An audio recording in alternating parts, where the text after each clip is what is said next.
Hello दोस्तों, तो आज मैं लेके आई हूँ आपके लिए न्यू रेसिपी। तो आपका स्वागत है वर्षा का देसी ढाबा में।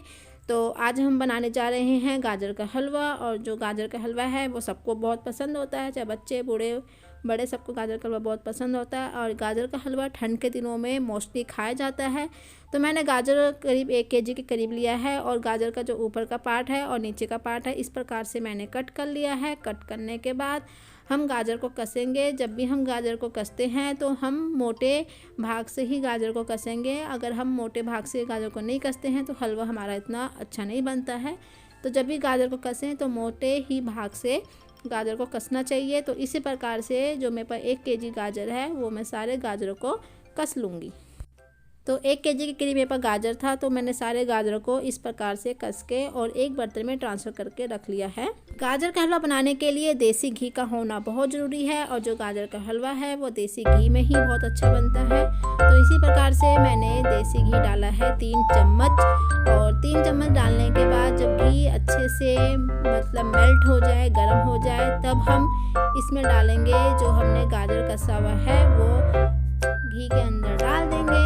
तो डालने के बाद कुछ इस प्रकार से मेरी पूरी कढ़ाई भर चुकी है। तो कोई बात नहीं, धीरे धीरे जो गाजर की जो क्वांटिटी है वो कम हो जाएगी। तो इसी प्रकार से हमने धीरे धीरे चलाना है, अपने आप ही जो गाजर की क्वांटिटी है वो कम हो जाएगी। धीरे धीरे चलाने के बाद जो गाजर की क्वांटिटी है वो बिल्कुल कम हो चुकी है। और हम इसमें ऐड करेंगे मिल्क। और मैं यहाँ पे जो मिल्क ऐड करूँगी वो है फुल फैट क्रीम वाला मिल्क। और 1 केजी गाजर के लिए 1.5 लीटर दूध यहाँ पे सफिशेंट है, फुल फैट क्रीम वाला वो भी।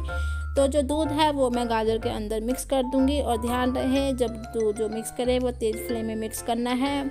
और तेज़ फ्लेम में ही एक उबाल आने तक गाजर और दूध को अच्छे से चलाते रहना है। जब एक उबाल आ जाए तो अब हम चलते हैं दूसरी तरफ। दूसरी तरफ हमने क्या तैयारी करनी है, जितने भी हमारे घर में ड्राई फ्रूट्स अवेलेबल होते हैं वो हमने सारे ले लेने हैं। और गाजर के हलवे में ड्राई फ्रूट्स का होना भी बहुत ज़रूरी है। तो मैंने ड्राई फ्रूट्स में लिया है काजू, बादाम, थोड़े से खरबूजे के बीज, सूखा नारियल और साथ में 7 से 8 इलायची के दाने।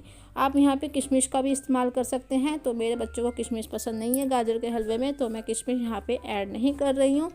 तो मैंने सारे के सारे ड्राई फ्रूट्स को कट कर लिया है। और साथ में ऐड करेंगे 1 प्लेट चीनी। जैसा मीठा खाते हैं उस हिसाब से आप इसमें ऐड कर सकते हैं। अब चलते हैं गाजर के हलवे की तरफ। तो देखो कैसे उफन रहा है गाजर और दूध। तो जब धीरे धीरे जब क्वांटिटी इस गाजर और दूध की कम हो जाए तो हम इसमें ऐड करेंगे 1 पैकेट मिल्क पाउडर। ये ऑप्शनल है, आप चाहे डाल सकते हैं चाहे नहीं। तो मैं यहाँ पे ऐड कर रही हूँ मिल्क पाउडर।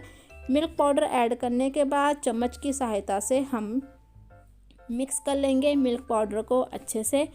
जब अच्छे से मिक्स हो जाए तो थोड़ी सी जब क्वांटिटी कम हो जाए तो हम इसमें ऐड कर देंगे चीनी।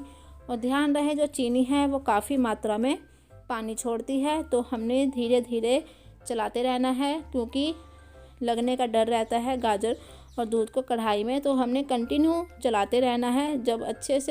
जब चीनी और दूध में और गाजर में अच्छे से मिक्स हो जाए तो हम इसमें ऐड करेंगे 2 स्पून घी। और गाजर के हलवे में घी का होना बहुत ज़रूरी है। घी के वजह से और दूध की वजह से ही जो गाजर का हलवा है वो बहुत टेस्टी बनता है। तो मैंने यहाँ पे घी ऐड करने के बाद अच्छे से मैं गाजर और दूध और घी को अच्छे से मेल्ट हो जाए और थोड़ी सी क्वांटिटी जब कम हो जाए तो हम इसमें ऐड कर देंगे सारे के सारे ड्राई फ्रूट्स में मैंने आपको पहले बताया सूखा नारियल, खरबूजे के बीज, काजू, बादाम और थोड़ी सी इलायची दाने मैंने यहाँ पे मिक्स किया है। और गाजर के हलवे को हमने कंटिन्यू चलाना है तब तक जब गाजर से घी अलग ना हो जाए। बस जब इसमें घी अलग हो जाए तो समझ लो गाजर का जो हलवा है हमारा बिल्कुल बनके तैयार हो गया है। कंटिन्यू हमने इसी प्रकार से हमने चलाते रहना है जब तक घी अच्छे से छोड़ ना दे और कढ़ाई में बिल्कुल भी गाजर हमारा चिपके ना। तो देखिए किस प्रकार से मैं गाजर के हलवे को कंटिन्यू चला रही हूँ और मेरा जो गाजर का हलवा है बिल्कुल घी छोड़ चुका है। तो ये देखिए बिल्कुल भी जो गाजर का हलवा है वो बिल्कुल भी कढ़ाई में नहीं चिपक रहा है। तो बस यही पहचान है गाजर के हलवे के बनने की। तो मेरा गाजर का हलवा बिल्कुल बनके तैयार हो चुका है और मैं सर्व कर लेती हूँ किसी बर्तन में। तो बर्तन में सर्व करने के बाद तो मेरा जो गाजर का हलवा है वो इस प्रकार बनके तैयार हो चुका है। और थोड़ा सा हम इसको गार्निश कर देते हैं ड्राई फ्रूट्स से। तो आप सबको मेरी गाजर के हलवे की रेसिपी कैसी लगी प्लीज़ कमेंट करके ज़रूर बताइए, और साथ में अपनी फैमिली के साथ शेयर ज़रूर करें, और साथ के साथ मेरे चैनल को सब्सक्राइब ज़रूर करें। और अब मिलते हैं न्यू रेसिपी के साथ अगली वीडियो में।